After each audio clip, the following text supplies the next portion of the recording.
بسم الله الرحمن الرحيم. نحمده ونصلي على رسوله الكريم، اما بعد، بسم اللہ الرحمن الرحیم۔ عزیز طلباء، آج ہم مختصر المعانی فن ثالث علم البدیع کا سبق نمبر 3 شروع کر رہے ہیں۔ سب سے پہلے ہم حسب عادت عبارت پڑھتے ہیں، اس کے بعد پھر سبق کا خلاصہ اور آخر میں عبارت کا ترجمہ اور مختصر تشریح ہم پڑھیں گے۔ عزیز طلباء، آج کی سبق کی ابتدا وَيَكُونُ ذَلِكَ الْجَمْعُ بِلَفْظَيْنِ سے ہو رہی ہے، لہٰذا آپ حضرات عبارت پر توجہ فرمائیے۔ وَيَكُونُ ذَلِكَ الْجَمْعُ بِلَفْظَيْنِ مِنْ نَوْعٍ وَاحِدٍ مِنْ أَنْوَاعِ الْكَلِمَةِ اسمين نحو تحسبهم أيقاظا وهم رقود، أو فعلين نحو يحيي ويميت، أو حرفين نحو لها ما كسبت وعليها ما اكتسبت، فإن في اللام معنى الانتفاع وفي على معنى التضرر، أي لا ينتفع بطاعتها ولا يتضرر بمعصيتها غيرها، أو من نوعين نحو أو من كان ميتا فأحييناه، فإنه قد اعتبر في الإحياء معنى الحياة، والموت والحياة مما يتقابلان، وقد دل على الأول بالاسم وعلى ثاني بالفعل، وهو طباق ضربان، طباق الإيجاب كما مر، وطباق الصلب، وهو أن يجمع بين فعلين مصدر واحد أحدهما مثبت والآخر منفي، أو أحدهما أمر والآخر نهي، فالأول نحو ولكن أكثر الناس لا يعلمون ظاهرا۔ عزیز طلباء، سبق نمبر 2 میں ہم نے طباق یا مطابقت کی تعریف پڑھی تھی۔ یہ الجمع بین المتضادین، کہ وہ کلام واحد میں ایسے دو معنوں کو جمع کرنا ہے کہ جن میں فی الجملہ تقابل ہو، چاہے وہ تقابل حقیقی ہو یا اعتباری ہوں۔ آج کے سبق میں مصنف علیہ الرحمہ اسی سے متعلق بتائیں گے۔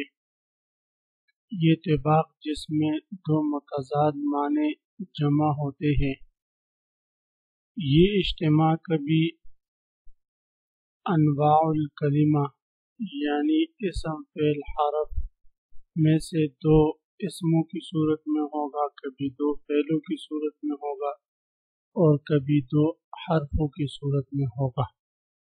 ان کی مثالیں مصنف علیہ الرحمہ ذکر فرمائیں گے، اور پھر ساتھ یہ بھی بتائیں گے کہ کبھی اسم اور فعل یا فعل اور حرف کی صورت میں بھی ہو سکتا ہے۔ اور اس کے بعد پھر مصنف علیہ الرحمہ طباق کی تقسیم ذکر فرمائیں گے کہ طباق کی ایک اور تقسیم ہے کہ طباق ایجابی ہوگی یا سلبی۔ تو طباق ایجاب اور طباق السلب، ان دونوں کی تعریف مصنف علیہ الرحمہ اور مثال ذکر فرمائیں گے۔ عزیز طلباء، سب سے پہلی بات مصنف علیہ الرحمہ جو ذکر فرما رہے ہیں، وَيَكُونُ ذَلِكَ الْجَمْعُ بِلَفْظَيْنِ مِنْ نَوْعٍ وَاحِدٍ مِنْ أَنْوَاعِ الْكَلِمَةِ، اور یہ اجتماع یعنی دو متضاد معنوں کا جمع ہونا، یہ کبھی دو لفظوں کی صورت میں ہوگا، من نوع واحد من انواع الکلمہ، اس طور پر کہ وہ دو لفظ کلمے کے اقسام میں سے ایک ہی نوع سے تعلق رکھتے ہوں گے۔ کلمے کے اقسام سے مراد اسم فعل حرف ہیں، یعنی یا تو اسم سے تعلق رکھتے ہوں گے یہ دونوں لفظ، یا فعل سے یا حرف سے۔ اسمین چاہے وہ دونوں لفظ اسم ہوں، جیسے وَتَحْسَبُهُمْ أَيْقَاظًا وَهُمْ رُقُودٌ، اور تو گمان کرے گا ان لوگوں کو جاگتے ہوئے حالانکہ وہ سو رہے ہیں۔ تو یہاں پر ایقاظ یقظن کی اور رقود راقد کی جمع ہے۔ ایقاظ جاگنے کو کہتے ہیں، رقود راقد کی جمع ہے، سوئے ہوئے کو کہتے ہیں۔ دو ایسے معنی جمع ہیں جن میں تقابل ہیں، بظاہر تضاد ہے، اور دونوں متضاد معنوں کا اجتماع دو ایسے الفاظ سے ہو رہا ہے جن کا تعلق کلمے کے اقسام میں سے اسم سے ہے۔ ایقاظ بھی اسم، رقود بھی اسم۔ او فعلین، یا چاہے وہ دونوں الفاظ فعل ہوں، جیسے یحیی و یمیت، میرا اللہ وہ ہے جو زندگی دیتا ہے، ویمیت جو موت دیتا ہے۔ اب یہاں پر دیکھیں زندگی اور موت دو متضاد معنی ہیں، اور ان دونوں متضاد معنوں کا اجتماع دو ایسے الفاظ سے ہوا ہے جن الفاظ کا تعلق کلمے کے انواع میں سے فعل کے ساتھ ہے۔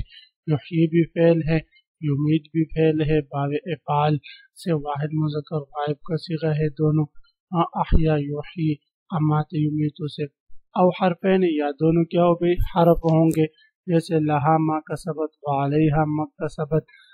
اب یہاں پر دو متضاد معنی جمع ہوئے ہیں ایسے لفظوں کی صورت میں جن کا تعلق حرف کے ساتھ ہے۔ لہا ما کسبت اس نفس کے لیے وہی اعمال ہیں جو اس نے کمائے، اور اس نفس پر انہی اعمال کا وبال ہوگا جو اس نے کیے ہیں۔ اب یہاں پر دیکھیں لہا میں لام نفع کے لیے ہے، علیہا میں علی جو ہے وہ ضرر کے لیے ہے۔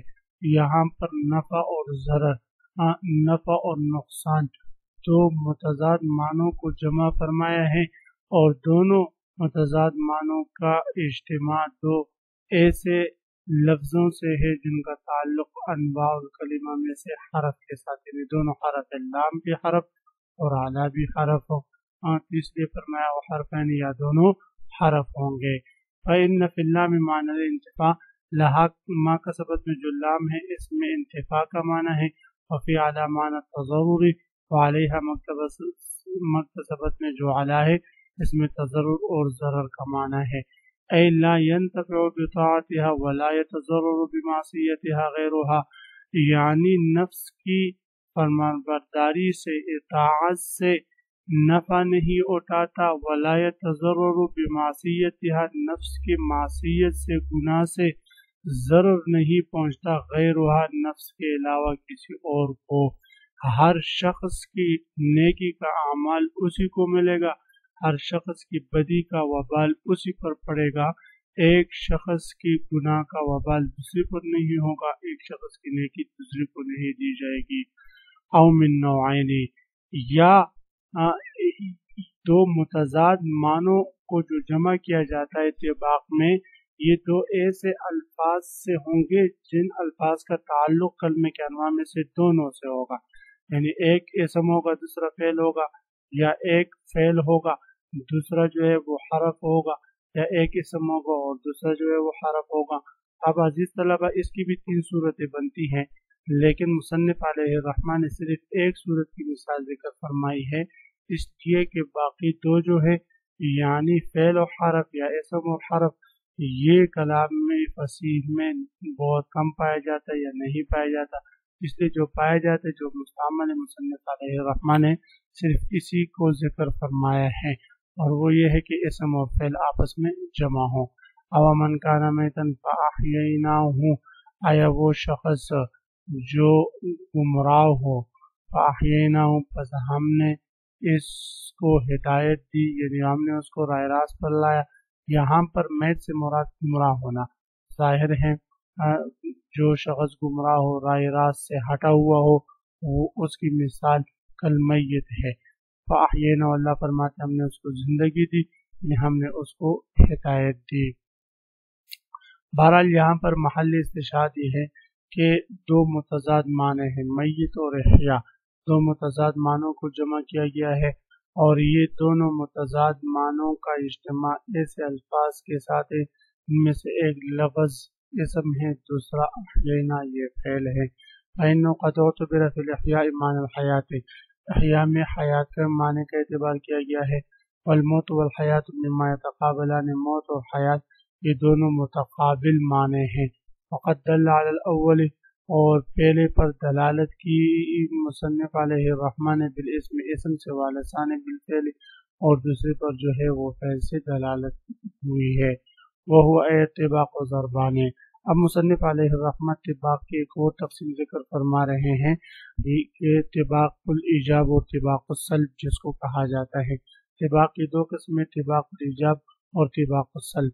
طباق الایجاب کا مطلب یہ ہے کہ جس میں دو متضاد معنی جمع ہوں لیکن دونوں موجب ہو، اس کا تعلق ایجاب کے ساتھ ہو اور مثبت ہوں دونوں معنی، مثلا گزشتہ مثال میں ہم نے پڑھا وَتَحْسَبُهُمْ أَيْقَاظًا وَهُمْ رُقُودٌ، ایقاظ اور رقود دو متضاد معنی ہیں، دونوں جو ہے ایجاب ہے، موجب ہے، سلب نہیں ہے، یعنی دونوں کا اثبات ہے، نفی نہیں ہے۔ یہی فرماتے وہ اتباق الضربان، اتباق کی دو قسمیں ہیں، اتباق الایجاب کما مرہ، اتباق الایجاب دونوں کلمے موجب ہوں جیسے کہ اسی مثال میں گزر چکا، اور اتباق السلب دوسرے قسم ہے اتباق السلب۔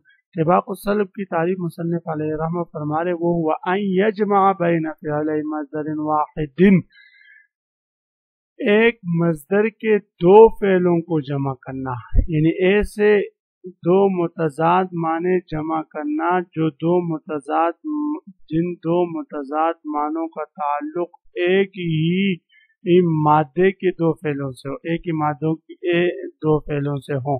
ان یجمع بین فعلی مصدر واحد، ایک ہی مصدر کے دو فعلوں کو آپس میں جمع کریں، احدہما مثبت، ان میں سے ایک مثبت والآخر منفی اور دوسرا جو ہے منفی ہو، او احدہما امر والآخر نہی، یا ان میں سے ایک امر کا صیغہ اور دوسرا نہی کا صیغہ ہو، تو ظاہر ہے یہ بھی آپس میں متضاد ہوں گے۔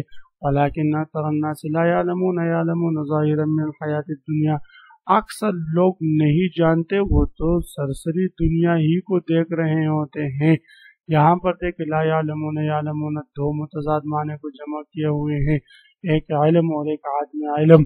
اب دیکھیں ایک کا تعلق یعلمون اس بات کے ساتھ مثبت ہے، دوسرا لا یعلمون منفی ہے، تو ایک مثبت اور دوسرا منفی ہے، یا کبھی ایک نہیں اور دوسرا جو ہے وہ امر کا صیغہ ہوگا، وہ ثانی دوسرے کی مثال جیسے فلا تخشوا الناس واخشونی، تم لوگوں سے نہ ڈرو تم مجھ سے ڈرو۔ اب یہاں پر فلا تخشوا الناس، لا تخشوا یہ نہیں کا صیغہ ہے اور واخشونی یہ امر کا صیغہ ہے، تو اب دیکھیں نہیں اور امر کو آپس میں جمع کیا، ایک مثبت اور دوسرا نہیں ہے۔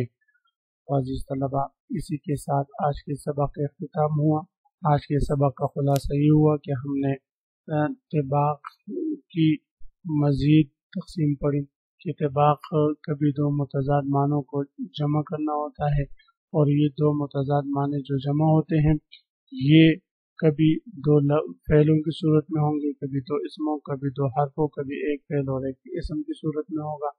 پھر اس کے بعد ہم نے اتباق کی دوسری تقسیم پڑھی کہ اتباق الاجاب اور اتباق السلب۔ اتباق الاجاب جس میں دونوں لفظ مثبت ہوں، موجب ہوں، اور اتباق السلب جس میں ایک نفی دوسرا مثبت، یا ایک امر اور دوسرا نہیں کا صیغہ ہو۔ عزیز طلبہ، اسی کے ساتھ آج کے سبق کا اختتام ہوا۔ آپ حضرات اس کو خوب غور سے سمجھیں۔ اللہ ہم سب کا حامی و ناصر ہو، آمین۔ وآخر دعوانا الحمدللہ رب العالمین۔